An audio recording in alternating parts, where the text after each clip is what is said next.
Bismillahirrahmanirrahim. Assalamualaikum warahmatullahi wabarakatuh. Perkenalkan, nama saya Lisa Rahmadania dengan NIM 105331103722. Saya membuat video ini untuk melengkapi tugas pendidikan kewarganegaraan. Mengapa pendidikan kewarganegaraan dikelompokkan dalam mata kuliah MTK? Universitas memberikan mata kuliah pendidikan kewarganegaraan sebagai pengembangan kepribadian karena pendidikan kewarganegaraan dapat membantu mahasiswa-mahasiswi menjadi warga negara yang baik, sekaligus paham antara hak dan kewajiban, dapat hidup berdemokrasi, nasionalis dengan dibekali nilai-nilai moral, norma-norma yang berlaku dalam kehidupan bermasyarakat.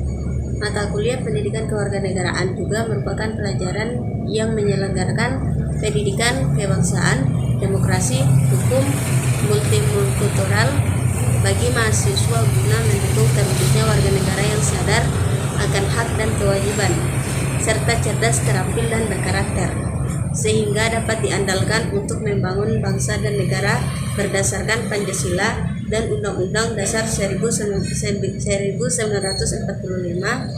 sesuai bidang keilmuan dan profesinya. Salah satu faktor pembentuk identitas bangsa adalah primordial. Jelaskan bagaimana maksudnya. Primordial merupakan pandangan hidup berdasarkan ikatan kekerabatan, kesamaan tradisi, suku, adat istiadat, daerah, bahasa, dan nilai-nilai budaya. Faktor-faktor primordial ini juga dapat membentuk bangsa dan negara. Bukan hanya membentuk pola perilaku yang sama, primordial juga menciptakan persepsi yang sama tentang negara dan masyarakat yang dicita-citakan. Menurut Anda, konstitusi di Indonesia digolongkan ke kategori nilai apa? Ada 3 tingkatan nilai konstitusi, yaitu nilai normatif, nilai nominal, dan nilai semantik. Yang pertama, nilai normatif.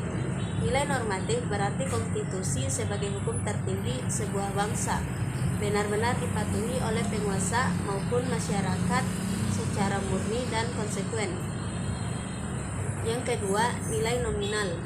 Berarti konstitusi berlaku secara hukum, namun dalam implementasinya dia belum bisa dijalankan secara maksimal, sebagaimana diterangkan Kusnardi dan Harmaili Ibrahim dalam buku Pengantar Hukum Tata Negara Indonesia. Sedangkan yang ketiga, nilai semantik, mengartikan konstitusi tetap berlaku, namun hanya formalitas semata, dan digunakan dalam menjalankan kekuasaan politik dalam praktiknya. Kemudian terdapat juga penyelewengan, sehingga konstitusi tidak dapat dijalankan sama sekali, sebagaimana diterangkan Chandra Perbawati dalam buku yang sama. Jelaskan mengapa orang penting menyadari hak dan kewajibannya, karena itu merupakan hal yang patut diterima serta dijalankan seseorang. Hak dan kewajiban memiliki hubungan kausalitas atau sebab akibat.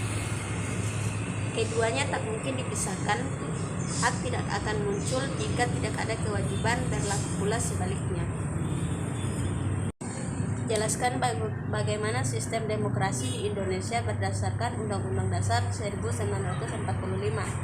Pasal 1 ayat 2 Undang-Undang 1945 menegaskan bahwa demokrasi yang merupakan manifestasi kedaulatan rakyat berupa penyerahan kepada rakyat untuk mengambil keputusan-keputusan politik dalam hidup bernegara.